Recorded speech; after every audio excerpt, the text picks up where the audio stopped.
भोले के दर पे जो आया वो खाली नहीं लौटा। कण कण में शिव समाये हैं, हर दुख का अंत शिवाय है। जय भोलेनाथ। अगर आप भी रखते हैं सच्ची श्रद्धा भगवान भोलेनाथ पर, तो इस पावन कथा को अंत तक सुनिए, क्योंकि आज की कहानी न केवल आपको भावुक कर देगी, बल्कि शिव की भक्ति में और भी गहरा डुबो देगी।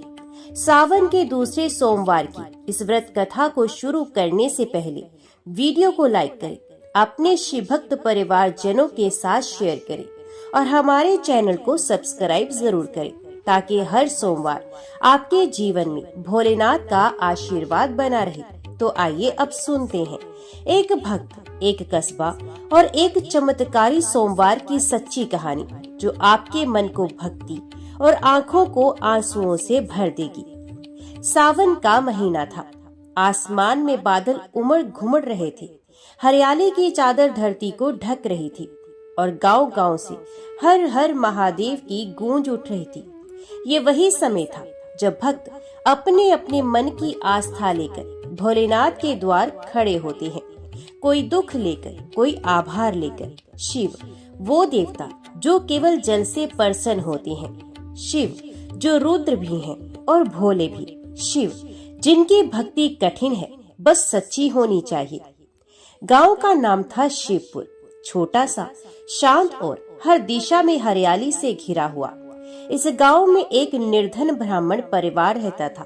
पिता विजयनाथ, माता मालती और उनका इकलौता बेटा अर्जुन। अर्जुन सीधा, सरल और अत्यंत भक्ति परायण बालक था। उसके पिता मंदिर में पुजारी का कार्य करते थे। घर में धन दौलत नहीं थी, पर संतोष अपार था। मालती देवी हर सोमवार को निर्जला व्रत रखती थी और अपने पुत्र के उज्जवल भविष्य के लिए भोलेनाथ से प्रार्थना करती थी। उस दिन सुबह से ही बादल गड़गड़ा रहे थे। अर्जुन स्नान कर अपने पिता के साथ मंदिर जाने की तैयारी कर रहा था। सावन का दूसरा सोमवार था। अर्जुन, पिताजी, आज मैं मंदिर में पूरे दिन रहकर सेवा करूंगा। सावन का सोमवार है, भोलेनाथ का सबसे प्रिय दिन। विजयनाथ ने मुस्कुराते हुए कहा, जाओ बेटा, शिव तुम्हारी भक्ति से प्रसन्न होंगे। मालती देवी ने अपने बेटे का माथा चूमा और कहा, अर्जुन, व्रत केवल उपवास नहीं होता, वे समर्पण का नाम है। अगर मन और क्रम शुद्ध हो तो भगवान स्वयं मार्ग बना देते हैं। अर्जुन मंदिर पहुंचा। वे बेलपत्र, धतूरा, जल और प्रसाद की तैयारी में लग गया। दोपहर तक मंदिर में बड़ी भीड़ जमा हो गई थी। किसी की मनोकामना पूरी हो रही थी, किसी की अधूरी। अर्जुन एक कोने में बैठा ध्यान कर रहा था, आंखें बंद, मन भोलेनाथ में लीन। तभी उसे एक विचित्र दृश्य दिखा। शिवलिंग से प्रकाश की एक रेखा निकली और उसके हृदय में समा गई। वे घबरा गया, पर कुछ ही पल में उसकी आंखों से आंसू बह निकले। ये उसकी पहली अनुभूति थी। शाम हो गई थी। अर्जुन ने अन्न जल नहीं लिया। वे निर्जल व्रत पर था। उसके शरीर में थकावट थी, लेकिन मन में विश्वास। तभी मंदिर के बाहर एक वृद्ध आई, जिसके हाथ में सूखा रोटला और पानी की छोटी मटकी थी। वृद्धा ने अर्जुन से कहा, बेटा, क्या मुझे थोड़ा पानी मिलेगा? बहुत दूर से आई हूँ। अर्जुन ने अपनी मटकी में से आखिरी जल वृद्धा को दे दिया और कहा, आप भी माँ के समान हैं। भोलेनाथ की सेवा में जो है वे सब अर्पित है। वृद्धा मुस्कुराई और बोली, तू धन्य है बेटा, आज तुझे भगवान स्वयं दर्शन देंगे। अर्जुन कुछ समझ नहीं पाया। रात्रि के अंतिम प्रहर में अर्जुन मंदिर में ही सो गया। तभी एक अद्भुत तेज प्रकाश से उसकी नींद टूटी। सामने स्वयं भगवान शिव खड़े थे, त्रिशूल धारण किए, जटाजूट में गंगा समाई, नीलकंठ में तेज और नेत्रों में करुणा।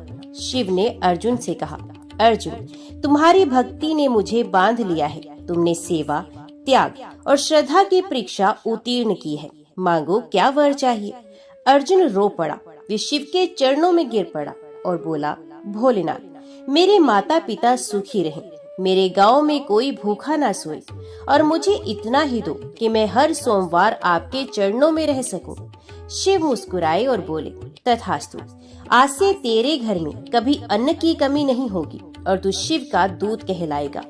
साथ ही शिव ने अपने त्रिशूल से जमीन पर एक रेखा खींची, वहां से जल धारा फूट पड़ी। ये वही जल धारा थी जो पूरे गांव की प्यास बुझाने वाली बन गई। अर्जुन की भक्ति के कारण शिवपुर गांव में खुशहाली फैल गई। लेकिन सुख की परीक्षा भी होती है। एक दिन कुछ लुटेरे गांव में घुस आए। उन्होंने गांव को लूटने की योजना बनाई थी। गांव के लोग भयभीत थे। अर्जुन ने भोलेनाथ से प्रार्थना की, हे नीलकंठ, आपके भरोसे जो जीवन जी रहे हैं, क्या उनके रक्षक आप नहीं हैं? उस रात गांव के बाहर आंधी तूफान आया, जैसे साक्षात रौद्र रूप प्रकट हो गया हो। लुटेरे अंधे हो गए, उनके हाथ पैर कांपने लगे। कोई मूर्छित हुआ तो कोई भाग खड़ा हुआ। लोगों ने सुबह देखा, गांव सुरक्षित था और मंदिर के द्वार पर एक चट्टान पर लिखा था, जहां भक्ति है वहां शिव स्वयं रक्षा करते हैं। अर्जुन की कथा केवल एक लड़के की कहानी नहीं, बल्कि यह श्रद्धा, सेवा, तप और निष्काम भक्ति की जीवंत मिसाल है। हर सोमवार को जब कोई भक्त सच्चे मन से शिव का व्रत करता है, तो भोलेनाथ उसकी रक्षा करते हैं, चाहे काल ही क्यों ना सामने खड़ा हो। अब अर्जुन की भक्ति को एक और अग्नि परीक्षा से गुजरना था। इस बार परीक्षा उसके विश्वास की थी। शिवपुर गांव में जब सब कुछ सही चलने लगा, खेतों में सोना उगने लगा, नदियां लबालब भरने लगी, बच्चे हंसने लगे और बुजुर्ग सुकून से बैठने लगे, तभी अचानक गांव के उत्तर में स्थित नदी सूख गई। ये वही नदी थी जो त्रिशूल से फूटी थी। अर्जुन चिंतित हुआ। अर्जुन ने कहा, ये कैसे हो सकता है? भोलेनाथ ने इसे जीवन दायिनी बनाया था। गांव के बुजुर्गों ने सलाह दी, बेटा, ये किसी दोष का संकेत हो सकता है। क्या गांव में किसी ने व्रत या धर्म का अपमान किया है? अर्जुन ने गांव में घूम घूम कर सबकी खबर ली। तब पता चला गांव में नया बनिया चंद्रसेन आया था, जो भगवान शिव की निंदा करता था और भोले के भक्तों का उपहास उड़ाता था। चंद्रसेन ने हंसते हुए कहा, क्या एक लंगोटी पहनने वाला देवता तुम्हारा रक्षक हो सकता है? गांव वालों ने उसे समझाने की कोशिश की, लेकिन उसने कहा, तुम सब भोले हो और भोलेनाथ तुम्हारे जैसे मूर्खों के देवता हैं। अर्जुन का मन दुखी हुआ।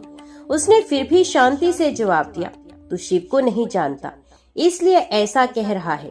लेकिन यदि तू अपने पापों से नहीं लौटा, तो स्वयं काल तेरे द्वार पर आएगा। तीसरे सोमवार की रात गांव में तूफान आया। चंद्रसेन की हवेली पर बिजली गिरी और वे अचेत हो गया। उसके चारों तरफ नाग, अग्नि और राख दिखाई देने लगी। अर्जुन मंदिर में बैठा रो रहा था, हे नीलकंठ, करुणा करो, चंद्रसेन अज्ञानी है, पर वह भी आपका ही अंश है, उसे मार्ग दिखाइए, दंड नहीं।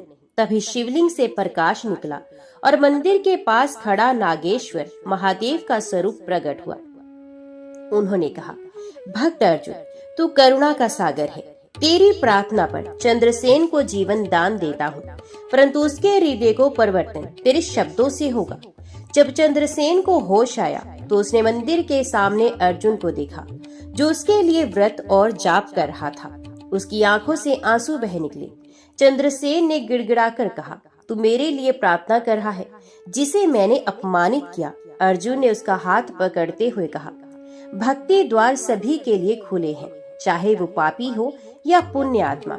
भगवान शिव दयालु हैं और तू भी उनका अंश है। उस दिन से चंद्रसेन ने व्रत शुरू किया और चमत्कार हुआ। सूखी नदी फिर से बहने लगी और लोग कहने लगे, जहाँ शिव का भक्त होगा वहाँ जीवन होगा। एक रात अर्जुन को स्वप्न में भगवान भोलेनाथ पुनः प्रकट हुए। इस बार उनके साथ माता पार्वती भी थी। माँ ने अर्जुन का माथा चूमा और कहा, बेटा, तेरी सेवा से कैलाश भी पुलकित है। अब तुझे एक नया कार्य सौंपते हैं। हर सावन सोमवार पर 108 व्रतियों को भोजन कराना और गांव के बच्चों को शिव ज्ञान देना। अर्जुन ने आजीवन व्रत लिया कि वे हर सोमवार को निर्धनों, बालकों और साधुओं की सेवा करेगा। एक दिन गांव की प्रिय गाय गौरी कुएं में गिर गई। लोग भयभीत हो गए। अर्जुन की माँ रोने लगी, ये तो अशुभ संकेत है। अर्जुन दौड़ता हुआ कुएं के पास पहुंचा और बोला, हे पशुपतिनाथ, आप तो पशुओं के भी स्वामी हैं, अपनी गौरी को बचाइए। तभी एक अद्भुत दृश्य हुआ। एक सांप कुएं में उतर गया, गौरी के पास फुफकार मारी और वे धीरे धीरे ऊपर तैरने लगी। लोगों ने कहा, ये शिव के नंदी का चमत्कार है। अर्जुन अब केवल एक साधारण युवक नहीं रहा, वह गांव के हर व्यक्ति की श्रद्धा का केंद्र था। गांव में जब कोई संकट आता तो लोग कहते, शिवपुर में अर्जुन है और अर्जुन में भोलेनाथ। अब समय था जब अर्जुन की भक्ति को उसकी आत्मा से भी परे जाकर परखा जाना था। सावन का अंतिम सोमवार आने को था। पूरा गांव तैयारी में जुटा था, व्रत, पूजा, अभिषेक। लेकिन अर्जुन के घर में सन्नाटा था। मालती देवी, अर्जुन की माँ, गंभीर रूप से बीमार थी। पिता पहले ही स्वर्ग सिधार चुके थे, अब माँ ही उसकी दुनिया थी। डॉक्टरों ने कहा कि बहुत देर हो चुकी है, अब केवल चमत्कार ही कुछ कर सकता है। अर्जुन का दिल डूब गया। उसने मंदिर की चौखट पकड़ ली, आंखों से आंसू झरने लगे। हे भोलेनाथ, आपने मुझे कई बार बचाया, गांव को बचाया, अब क्या मेरी माँ की बारी है जाने की। 5 रातें बीत गई। अर्जुन लगातार मंदिर में सो रहा था, पूजा कर रहा था, मंत्र जाप कर रहा था, लेकिन भोलेनाथ ने कोई संकेत नहीं दिया। उसका मन हिलने लगा। क्या मैंने कोई भूल कर दी? क्या मैं माँ को खो दूंगा? एक रात वे फूट फूट कर रो पड़ा और शिवलिंग पर ही गिर गया। हे भोलेनाथ, मैं वे भक्त हूँ जो दूसरों के लिए प्रार्थना करता था। क्या जब मेरी बारी आई आप मौन रहेंगे? अर्जुन ने समाधि लगा ली। 3 दिन तक उसने जल तक ग्रहण नहीं किया। गांव वाले चिंता में थे। तीसरी रात को शिव स्वयं प्रकट हुए, लेकिन कोई प्रकाश नहीं, कोई चमत्कार नहीं, केवल शांत मुख और करुणा से भरे नेत्र। शिव ने अर्जुन से कहा, अर्जुन, जब तुम दूसरों की पीड़ा पर मुस्कुराए थे, तुमने मुझे पाया। अब जब अपनी पीड़ा में डूबे हो, तब भी मैं वही हूँ, तुम्हारे भीतर। पर क्या तुम मुझे देख सकते हो? अर्जुन रो पड़ा। मेरे भोलेनाथ, मुझे माँ से बिछड़ने का भय है। शिव ने कहा, जो जन्मा है वे जाएगा, ये नियम है, लेकिन प्रेम कभी नहीं जाता और मेरा आशीर्वाद तुम्हारे साथ है। अर्जुन जब घर लौटा तो माँ ने मुस्कुराकर उसकी ओर देखा। बेटा, अब मेरा समय आ गया है, लेकिन मैं शांत हूँ, क्योंकि मेरा पुत्र भोलेनाथ का है। अब मुझे विश्वास है तू अकेला नहीं रहेगा। उनका शरीर शिथिल हो गया और उसी क्षण शिव मंदिर की घंटियां बजने लगी। अर्जुन माँ के चरणों में गिर पड़ा और बोला, मैं वचन देता हूँ माँ, आपके संकल्प को मैं जिंदा रखूंगा। तेज हवा के साथ मंदिर का दीपक स्वयं जल उठा। मंदिर में साक्षात महादेव की आकृति बन गई। उन्होंने कहा, अर्जुन, तेरे धैर्य, प्रेम और समर्पण ने मुझे बांध लिया है। तू जब भी किसी असहाय के लिए प्रार्थना करेगा, मेरी शक्ति तेरे वचन में होगी। तेरे आंसू अब केवल दया बनकर बहेंगे और तू शिवपुर का नहीं, शिव सेवक कहलाएगा, समस्त जनों का रक्षक। अर्जुन अब अपने दुख से ऊपर उठ चुका था। उसकी आंखों में अब माँ के आंसू नहीं, पूरे गांव का विश्वास बसता था। वे हर सोमवार को व्रत करता, साधुओं को भोजन कराता, बच्चों को शिव महिमा सुनाता। उसके जीवन का एक ही मंत्र था, कर्म कर, करुणा रख और शिव को अपने अंतर मन में अनुभव कर। शिव ने अपने भक्त अर्जुन को दुख दिया, लेकिन वे दुख उसके कंधों को मजबूत करने आया था, ना कि उसे तोड़ने। हर सावन सोमवार को गांव वाले एक साथ पुकारते, हर हर महादेव। अर्जुन जैसे भक्त को शत शत प्रणाम। अर्जुन का जीवन शांत था, लेकिन परम सत्य यही है, जहाँ प्रकाश होता है वहाँ अंधकार परीक्षा लेने आता ही है। एक रात शिवपुर के पश्चिम में स्थित पर्वत पर भयंकर गर्जना हुई। कुछ ही दिनों में गांव में विचित्र घटनाएं घटने लगी। नदियां उल्टी दिशा में बहने लगी, पशु अचानक बीमार पड़ने लगे और लोगों को स्वप्न में अजीब आकृतियां दिखने लगी। गांव के पंडितों ने बताया, पर्वत पर कोई राक्षसी तांत्रिक साधना कर रहा है, जो गांव की ऊर्जा को निगल रहा है। गांव भयभीत था। लोगों ने कहा, अब केवल अर्जुन ही कुछ कर सकता है। अर्जुन मंदिर गया और शिवलिंग के सामने खड़ा होकर बोला, हे भोलेनाथ, ये आपका गांव है। अगर इसे कोई नष्ट करना चाहता है तो उसे पहले मुझे लांघना होगा। मैं अकेला पर्वत पर जाऊंगा, पर आपकी शक्ति के साथ। उसने 7 दिन का कठोर व्रत रखा, केवल बेल पत्र और जल पर जीवित रहा। 8वें दिन तांत्रिक पर्वत पर चढ़ गया। पर्वत पर त्रिकाल तांत्रिक नामक राक्षसी साधक था। उसकी आंखें अग्नि जैसी, शरीर राख से ढका और मंत्र उच्चारण से आकाश तक कांपता था। त्रिकाल हंसते हुए बोला, तू कौन है बालक जो मेरी साधना में बाधा देने आया? अर्जुन ने कहा, मैं शिव का सेवक हूँ और ये गांव उनका है। तू अगर नहीं रुका तो मैं अपने शिव के नाम पर तुझे रोकूंगा। त्रिकाल ने हंसकर कहा, तो फिर तेरा अंत निश्चित है। उसने एक भयंकर अग्नि बाण अर्जुन की ओर छोड़ा। अर्जुन वहीं खड़ा रहा। उसने आंखें बंद की और स्तुति शुरू की। करुणा के सागर नीलकंठ महादेव, मैं तेरा नाम लेता हूँ। मेरा तन मन प्राण सब तेरे चरणों में है। आज तू ही मेरी ढाल है। अग्नि बाण बीच में रुक गया।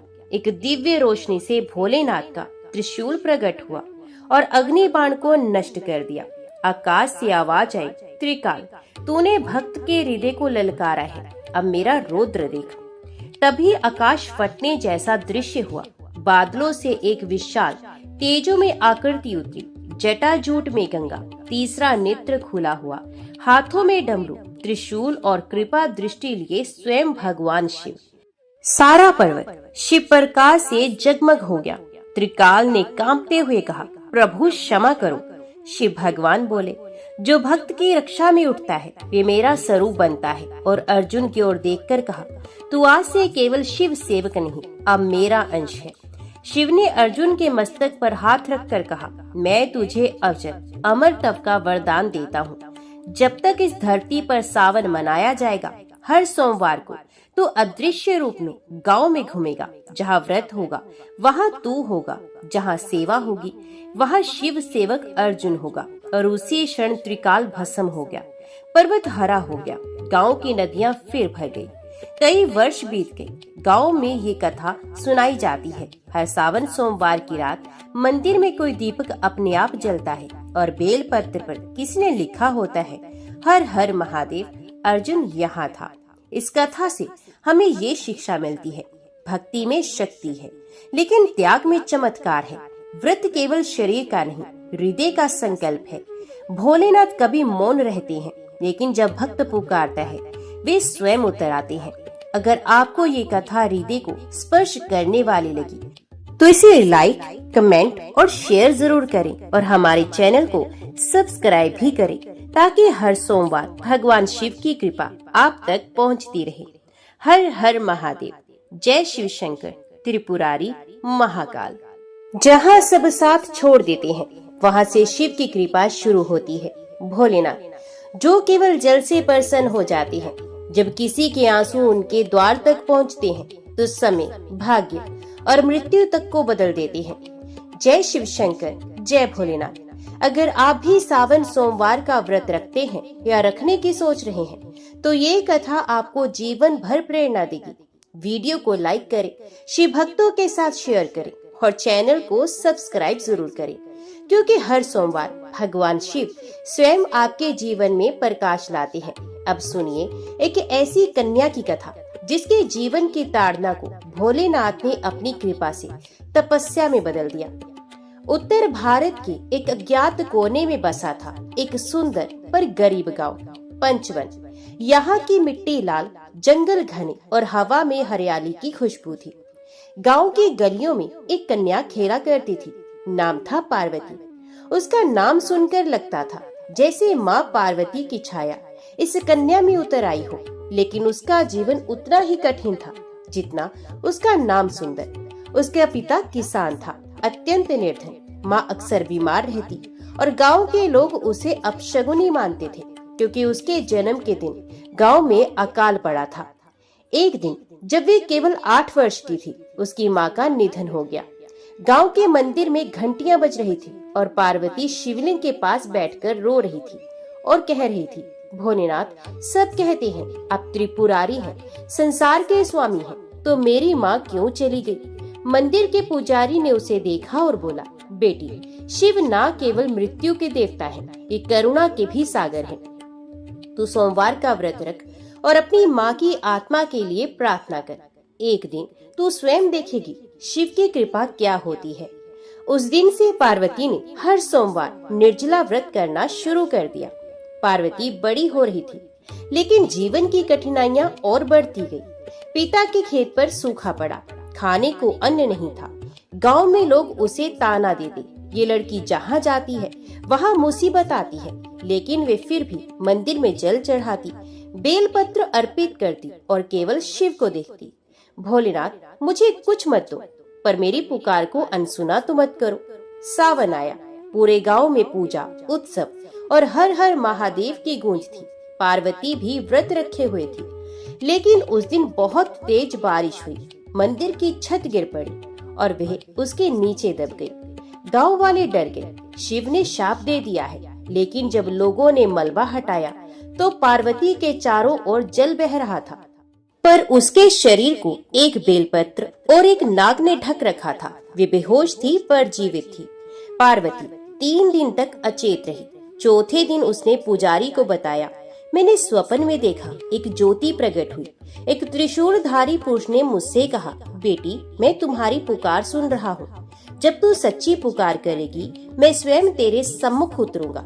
पुजारी ने कहा, बेटी, तेरी आत्मा जागृत हो गई है। अब तेरी भक्ति से स्वयं शिव बंध जाएंगे। कुछ वर्षों के बाद पार्वती 16 वर्ष की हुई। अब वे सुंदर, शांत और अत्यंत श्रद्धालु बन चुकी थी। लेकिन उसके जीवन में एक और वज्रपात हुआ, उसके पिता की मृत्यु। अब वे एकदम अकेली थी। गांव के लोग उसे बोझ समझने लगे। किसी ने घर देने से इनकार कर दिया, परंतु वे शिव मंदिर के आंगन में ही रहने लगी, बिना शिकायत, बिना क्रोध। उस सावन सोमवार को उसने व्रत रखते हुए एक भी जल बूंद ग्रहण नहीं की। ये शिवलिंग के सामने बैठ गई, आंखें बंद की और बोली, हे भोलेनाथ, अब मेरी कोई माँ नहीं, कोई पिता नहीं, लेकिन आप हैं। या तो मुझे ले लो या मुझे वे शक्ति दो कि मैं संसार के दुखियों की सेवा कर सकूं। उसकी आंखें जल रही थी, शरीर कांप रहा था, लेकिन उसकी भक्ति अडिग थी। रात को मंदिर के छत पर फिर से कांप उठी। लोग दौड़कर आए। शिवलिंग के पास एक त्रिशूल गड़ा था, जो वहाँ पहले कभी नहीं था। पार्वती मूर्छित पड़ी थी और उसके माथे पर एक स्वर्ण रेखा उभरी थी। लोग कहने लगे, ये साधारण कन्या नहीं रही, ये तो स्वयं शिव की साक्षात भक्त है। पार्वती अब उस राह पर थी जहाँ उसका जीवन तपस्या और समाज सेवा बन चुका था। लेकिन उसकी अगली परीक्षा समाज की अवहेलना, उसका अपमान और एक जीवन घातक षड्यंत्र अभी बाकी था। पंचवन गांव में वर्षों बाद एक नया चेहरा आया, जमींदार रणवीर सिंह। बाहरी दिखावे में वे सभ्य, धर्मपरायण और साधु संप्रदाय को सम्मान देने वाला लगता था, लेकिन अंदर से वे लालची, अभिमानी और एक स्त्री विरोधी विचारधारा वाला पुरुष था। गांव वालों ने उसका स्वागत किया। मंदिर के पुजारी ने भी उसके आगमन पर पूजा करवाई और फिर रणवीर ने पार्वती को दिखा। इतनी साधारण वस्त्रों में भी ये कन्या जैसे तप से सजी हुई कोई देवी हो। उसने तुरंत योजना बनाई, इसे अपने महल में ले जाओ, सेवा के नाम पर। जमींदार ने पार्वती के पास अपने सेवक भेजे, हमारे महल में आओ बेटा, मंदिर के फूल तोड़ो, भगवान की सेवा करो। पार्वती ने मुस्कुराकर मना कर दिया, मुझे भगवान की सेवा यहीं करनी है। मैं मंदिर और गांव के ही लोगों की सेवा में आनंद पाती हूँ। रणवीर को क्रोध आया और उसने कहा, इसे तो मैं सबक सिखाऊंगा। इसका त्याग और भक्ति सब दिखावा है। रणवीर सिंह ने अपने लोगों से मंदिर की तिजोरी से कुछ सामान चुरवाया और उसी रात मंदिर में शोर मचवा दिया। चोरी हो गई है और मंदिर में केवल एक ही रहती है, पार्वती। गांव वालों ने बिना सोचे समझे उसकी बात मान ली। पार्वती पर चोरी का आरोप लगा दिया गया। लोगों ने उसे गालियां दी, मंदिर से बाहर निकालने की धमकी दी। पुजारी मौन खड़े थे, कोई साथ नहीं आया। उस रात पार्वती मंदिर के बाहर बैठ गई। बारिश हो रही थी। उसने शिवलिंग के सामने हाथ जोड़कर कहा, भोलेनाथ, मैंने आपका नाम लेकर सब सह लिया, भूख, तिरस्कार, अकेलापन, लेकिन ये इल्जाम क्या अब सच में है या सिर्फ मेरी कल्पना है? आंखों से आंसू बहते रहे, लेकिन उसका विश्वास डगमगाया नहीं। गांव के बुजुर्गों ने कहा, अगर पार्वती निर्दोष है तो वे अग्नि के पास हाथ रखे और उसके ऊपर कोई असर ना हो। शिव का ये भी नियम है, जहाँ अन्याय बढ़ता है वहाँ वे स्वयं अवतार लेते हैं। पार्वती अग्नि के पास आई। लोगों ने चारों ओर लकड़ी लगाई। रणवीर सिंह मुस्कुरा रहा था। पार्वती ने शिव का ध्यान किया और कहा, अगर मेरी भक्ति सच्ची है तो हे नीलकंठ, आज नहीं तो कभी मत आना, लेकिन मेरे सत्य की रक्षा कर देना। जैसे ही अग्नि प्रज्वलित हुई, बिजली गिरी, आंधी आई और वहाँ खड़ा हो गया एक त्रिशूलधारी जटाजूटधारी पुरुष भोलेनाथ स्वयं प्रकट हो चुके थे। शिव ने कहा, रणवीर, तूने न केवल एक भक्तन का अपमान किया है, बल्कि मेरी सत्ता को भी ललकारा है।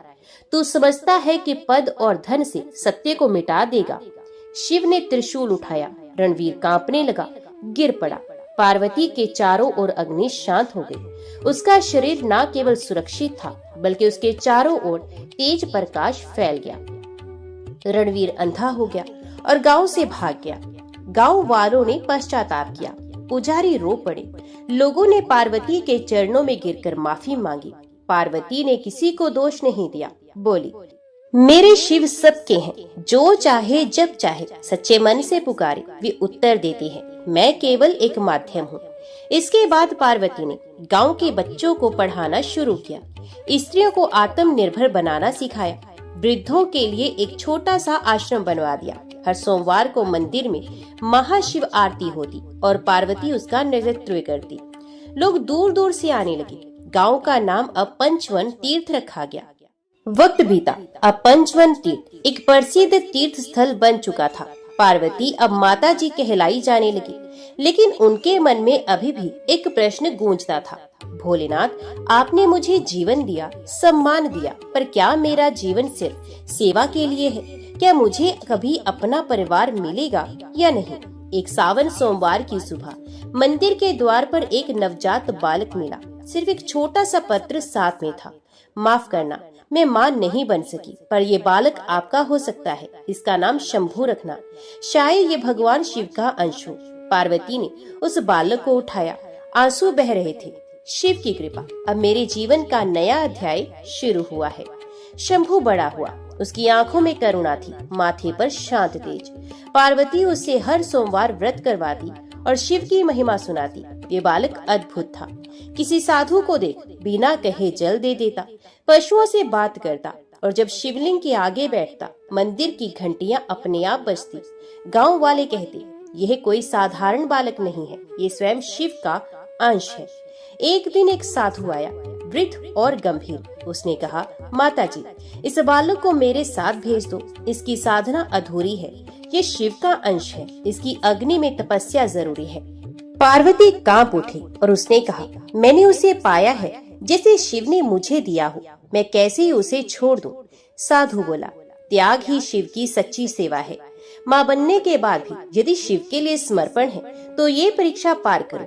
आंसू के साथ पार्वती ने शंभू को विदा किया और कहा, जा बेटा, शिव की राह पर चल। साधु वास्तव में नंदी थे, शिव के वाहन। वे शंभू को कैलाश ले गए। शिव ने स्वयं शंभू को तप में बैठाया। शंभू ने आंखें बंद की और वर्षों तक एक ही मंत्र जपा, ओम नमः शिवाय। यही शिव पार्वती ने देखा कि पार्वती जो मानव रूप में थी, कैसा त्याग किया है। उसे मात्र तप, सम्मान, अपुत्र वियोग तक सहना पड़ा। भोलेनाथ ने निर्णय लिया, जिसने स्वयं को मिटा दिया उसी को अमृतत्व मिलेगा। मेरी पार्वती, अब तेरे लिए एक और लीला है। शिव ने माता पार्वती को दर्शन दिए और कहा, अब तू केवल पार्वती नहीं, तू शिव शक्ति कहलाएगी। तेरे नाम से हर स्त्री सावन सोमवार को व्रत रखेगी। तेरे नाम पर हर माँ अपने पुत्र की रक्षा की प्रार्थना करेगी। शिव पार्वती ने एक साथ पंचवन में प्रकट होकर शिव पार्वती विवाह की पुनः झांकी रचाई। गांव में वर्षों बाद अग्नि कुंड जला। शंभू, जो अब एक महातपस्वी था, ने सभी के बीच आकर शिव स्तुति की। माँ ने मुझे छोड़ा, लेकिन शिव ने मुझे पाया।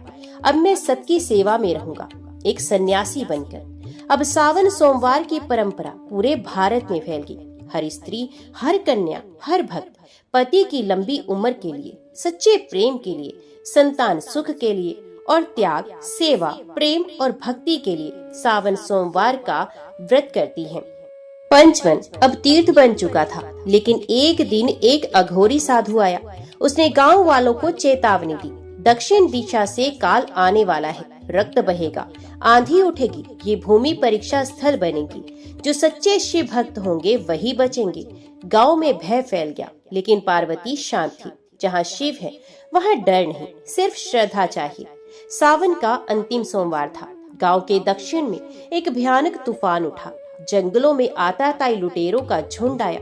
वे तीर्थ को लूटना चाहते थे। शंभू ने गांव वालों को सुरक्षित किया। लेकिन दुश्मन अब मंदिर की ओर बढ़ रहा था। पार्वती ने शिवलिंग के आगे दीप जलाकर प्रार्थना की, हे भोलेनाथ, अब आपकी परीक्षा नहीं, मेरी परीक्षा है। कृपा करें, इस गांव को बचाएं, अपने नाम की लाज रखें।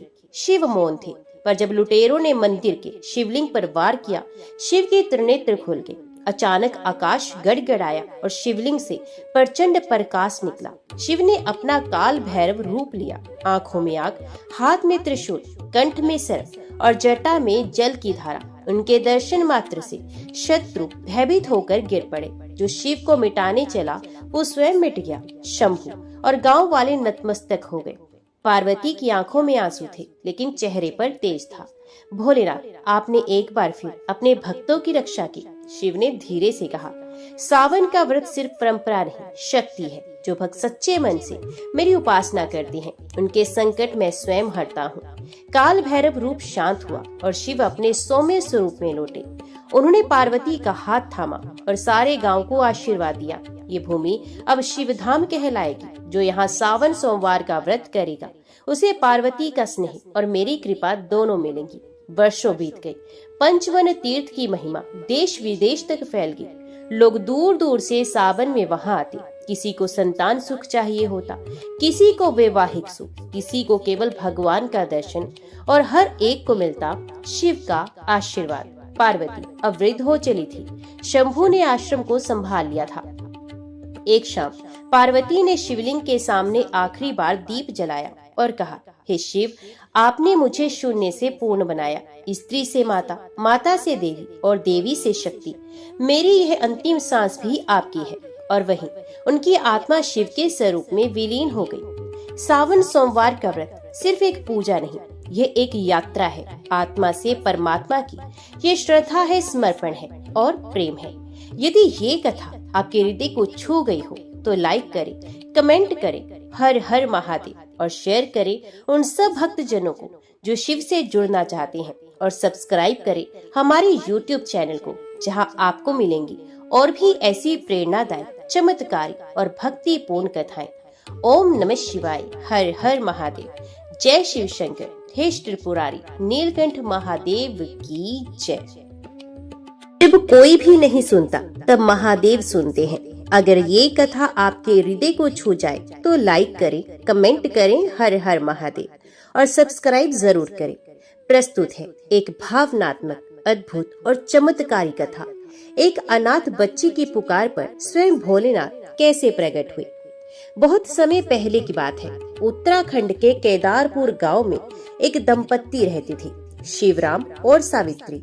गरीब थे पर भगवान शिव के परम भक्त। हर सावन सोमवार को उपवास रखते, मंदिर में बेलपत्र चढ़ाते और गंगा जल से अभिषेक करते। बहुत वर्षों तक संतान नहीं हुई। उन्होंने संकल्प लिया, हे नीलकंठ, एक संतान देंगे तो उसका नाम गौरी रखेंगे। सावन का अंतिम सोमवार था। सावित्री ने व्रत करके भोलेनाथ से प्रार्थना की। उस दिन तेज बादल गड़गड़ाए और उसी रात सावित्री को गर्भधारण का संकेत मिला। गौरी जब 5 साल की हुई तो उसके जीवन में तूफान आ गया। एक रात गांव में भयानक तूफान हुआ। उस आपदा में शिवराम और सावित्री दोनों चल बसे। गौरी अकेली रह गई। गांव वालों ने उसे एक निर्मम सौतेली बुआ के हवाले कर दिया। बुआ गौरी से नौकरों जैसा काम करवाती, खाना न देती, मारती पीटती। गौरी की आंखों से आंसू रहते और होठों पर भगवान शिव का नाम, हर हर महादेव, आप मेरे बाबा होना। एक दिन गौरी को गांव के मंदिर में सावन सोमवार का व्रत करते लोगों का दृश्य दिखाई दिया। उसने भी ठान लिया और कहा, मैं भी हर सोमवार उपवास करूंगी। बाबा शिवजी मुझे एक दिन अपनी गोदी में लेंगे। छोटी सी उम्र में बिना भोजन के उपवास रखना, बिना किसी को बताए मंदिर जाकर बेलपत्र चढ़ाना। उसकी श्रद्धा देखकर पुजारी जी भी आश्रय में थे। बुआ को जब व्रत की सब बात पता चली तो उसने कहा, एक अनाथ भूखी बच्ची भगवान को क्या देगी? जो पेट पाल न सके वो पूजा क्या करेगी? और उसी रात उसने गौरी को घर से निकाल दिया। बारिश हो रही थी और गौरी एक पुराने शिव मंदिर के बाहर भीगती रही, लेकिन शिवलिंग को देखती रही और बोली, बाबा क्या आप भी मुझे छोड़ देंगे? कैलाश पर्वत पर पार्वती माता ने शिव से कहा, हे नाथ, वे नन्ही गौरी वे आपको माँ बाप मान बैठी है। क्या आप सच में केवल भक्तों की पूजा से ही प्रसन्न होते हैं? भोले मुस्कुराए, नहीं देवी, जो सिर्फ मेरा नाम भी ले ले, मैं उसके लिए स्वयं प्रकट हो जाता हूँ। अब समय है गौरी की पुकार का उत्तर देने का। अगली रात गौरी को सपना आया। एक दिव्य पुरुष, जटाओं से गंगा बह रही थी, त्रिशूल हाथ में और गले में सर। भोलेनाथ बोले, गौरी डरो मत, मैं तेरा पिता हूँ। तूने मेरी भक्ति में जो आंसू दिए हैं उन्हें अब मैं चमत्कारों में बदलूंगा। सुबह गौरी की गोद में गर्म दूध और फल रखे हुए थे। गांव में एक नया साधु आया। उसने मंदिर में सबको बताया, इस गांव में एक सच्ची कन्या है जिसकी वजह से यह धरती शिवधाम बन सकती है। लोग चौंक गए। पुजारी जी ने गौरी को साधु के सामने लाकर खड़ा किया। साधु ने गौरी की आंखों में देखा और हाथ जोड़ दिए और कहा, महादेव इस कन्या के माध्यम से प्रकट होंगे, इसकी परीक्षा मत लो, इसकी सेवा करो। धीरे धीरे गांव वालों का व्यवहार बदलने लगा। बुआ अब शर्मिंदा हुई। पुजारी जी ने गौरी को मंदिर की सेवा में रख लिया। हर सोमवार वे शिवलिंग पर जल चढ़ाती और उसकी आंखों में अब शक्ति का तेज था। एक पूर्णिमा की रात गौरी ध्यान में बैठी थी और मंदिर के शिवलिंग से तेज प्रकाश निकला। सबने देखा, महादेव प्रकट हुए। भोलेनाथ बोले, ये मेरी बेटी है, जो इसे अपमानित करेगा वे मुझसे शत्रुता करेगा, और जो इसे आशीर्वाद देगा उसके कुल को मैं तार दूंगा। गौरी की भक्ति और महादेव के आशीर्वाद से पूरा केदारपुर गांव जैसा जाग उठा था। लेकिन जहां भक्ति होती है वहां अहंकार और ईर्ष्या भी अपना रास्ता खोज ही लेती है। गांव के प्रधान बलवंत सिंह को ये बात खलने लगी कि एक छोटी सी अनाथ लड़की सबका ध्यान केंद्र बन गई है। उसने सोचा, इस बच्ची को लोग देवी मानने लगे हैं, अब अगर शिव भी इसके पक्ष में बोले तो मेरी सत्ता का क्या होगा। और तभी गांव में संकट आया। गांव में अचानक पानी सूखने लगा, कुएं रुक गए, नदियां सिकुड़ने लगी। उसके बाद आई अज्ञात महामारी। एक के बाद एक बच्चे बीमार पड़ने लगे। लोग घबरा गए। बलवंत सिंह ने इस आपदा का दोष गौरी पर डाल दिया और कहा, ये सब इस लड़की की पूजा पाठ का असर है, शायद इसे देखकर ही शिव नाराज हो गए हैं। जब पंचायत के सामने गौरी को लाया गया तो वे बहुत शांत थी। उसने कहा, मैं कोई देवी नहीं, मैं तो सिर्फ भगवान शिव की बेटी हूँ। अगर मेरे कारण संकट आया है तो मैं ही इसे दूर करने के लिए तप करूंगी। और गौरी ने कहा, मैं 21 सोमवार तक उपवास करूंगी, ना जल लूंगी ना अन्न, और अगर मेरे बाबा ने चाहा तो गांव में हरियाली लौट आएगी।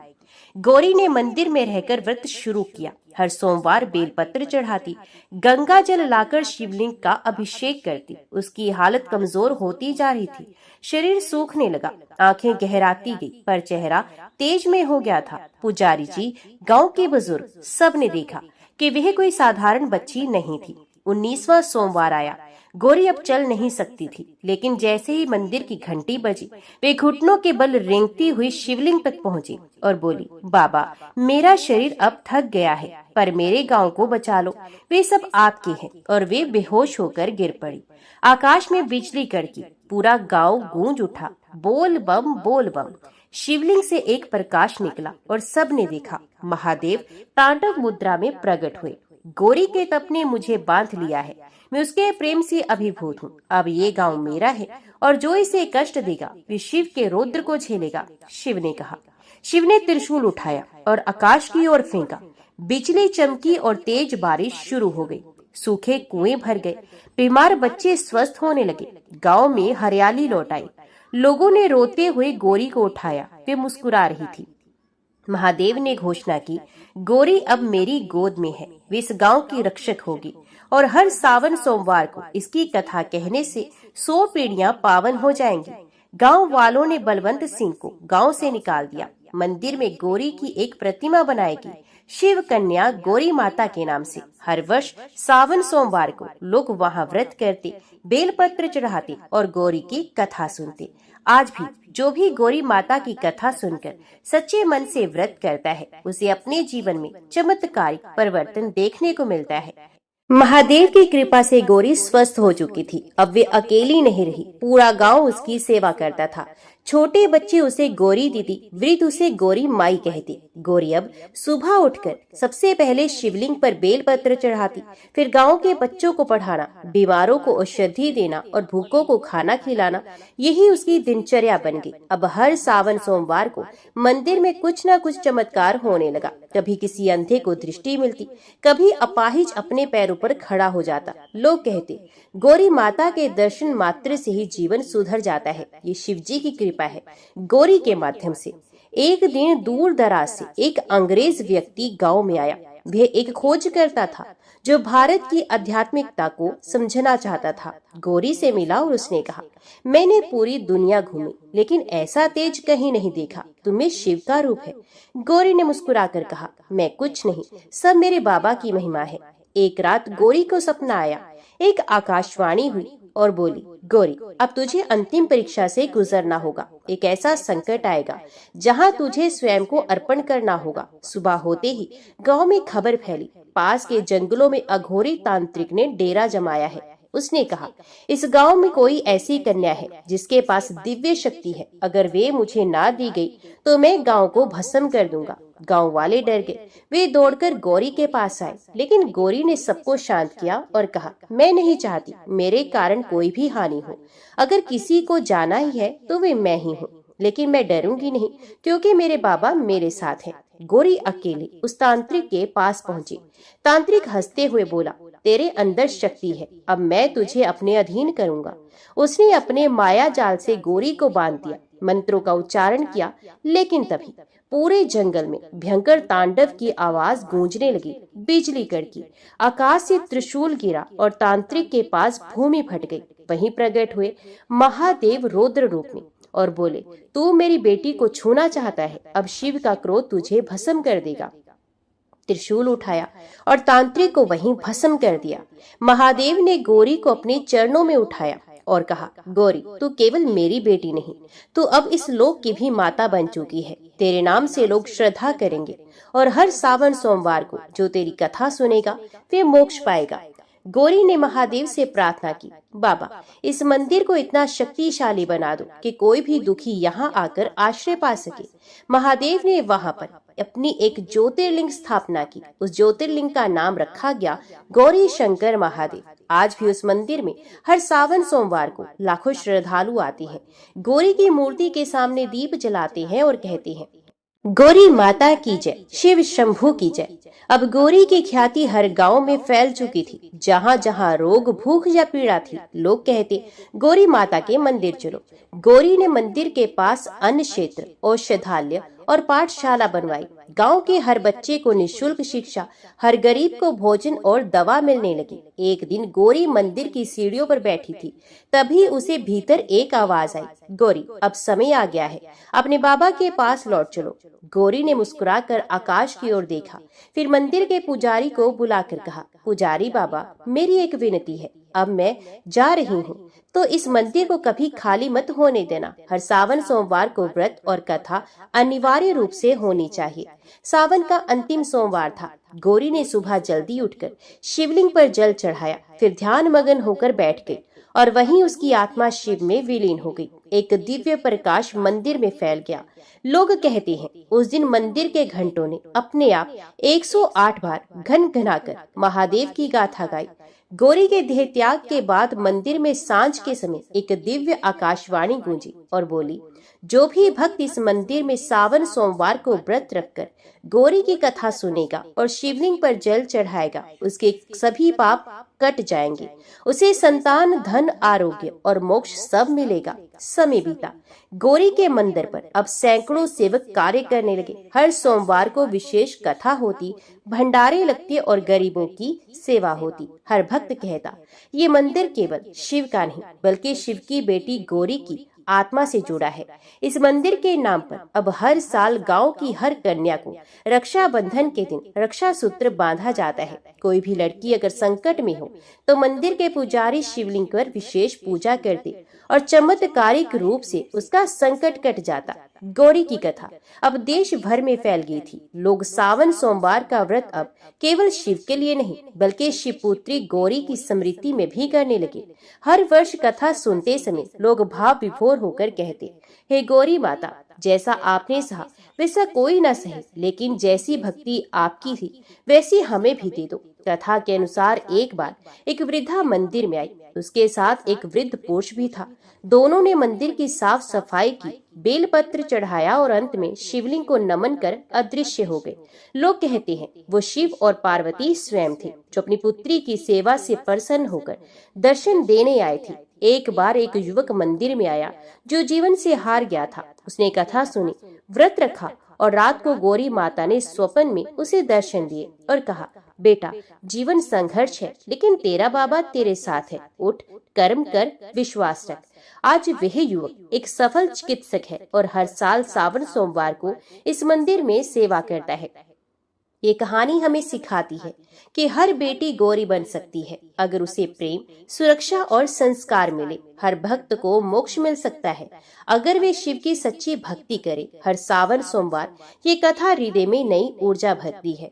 गौरी माई शिव की प्रतिज्ञा थी जो धरती पर अवतरित होकर सेवा, समर्पण और भक्ति की गाथा बन गई। ओम नमः शिवाय। हर हर महादेव। जय भोलेनाथ, जय त्रिपुरारी, जय महाकाल।